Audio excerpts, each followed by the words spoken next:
Akala ba mag-live ka ba? Akala mag-live ka? Ano? Oo. Ha? Hindi na tuloy.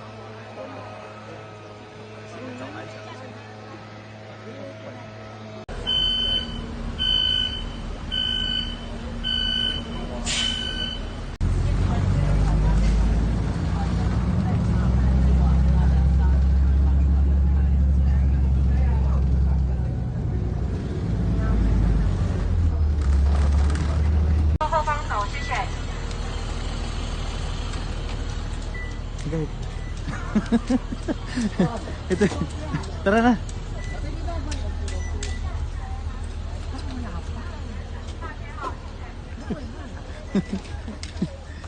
Sa gagas sa taas yun, di ba? Exclusive lang yung ano no, yung bus. Yung ganyang bus. Para dito. Ganyan ka. Ay, parang Meron. Akala mo lang wala, pero meron.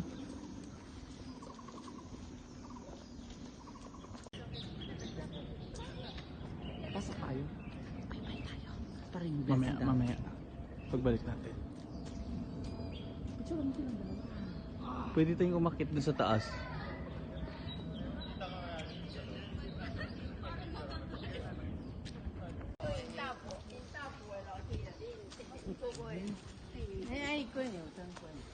Ito taigi naman sila tayo. Taigi. At sa likod pala nito guys, makikita nyo yung dito yung makikita yung mga cherry blossom. So yearly pinupuntahan talaga to. Bukod sa pagpunta sa Tinian Temple, namamanata sila yung mga Taiwanese. So ayan, nakakagalian ko na rin na pumunta dito. The last time na pumunta ako dito noong 2020. So yung pandemic. So ayan, nakita lang din namin to sa TikTok. So maraming mga turista din na pumupunta dito every year. So makikita mo talaga pag nagbo-bloom yung cherry blossom. Usually last week ng January or February, ganyan. Mga February, first week or second week. So tamang-tama ngayon, nakita ko rin sa TikTok na may nag-post na bloom na rin ang cherry blossom dito. So napakaganda, 'di ba? So actually apat kami na kasama ko. Diba? Ang ganda.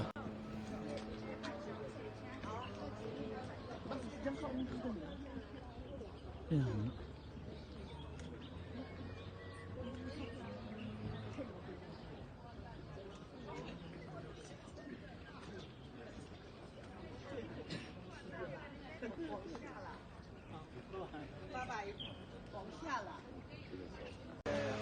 Akala ba mag-live ka ba? Akala mag-live ka? Ano? Oo. Ha? Hindi na tuloy.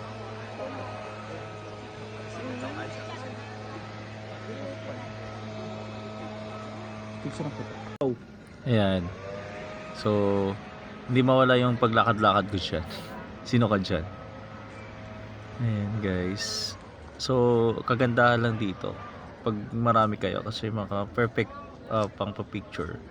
Parang Japan vibes or Korea vibes. So, dapat gandahan mo rin outfit. Tulad sa akin, wala akong outfit. Yan lang naisip ko. Ayan.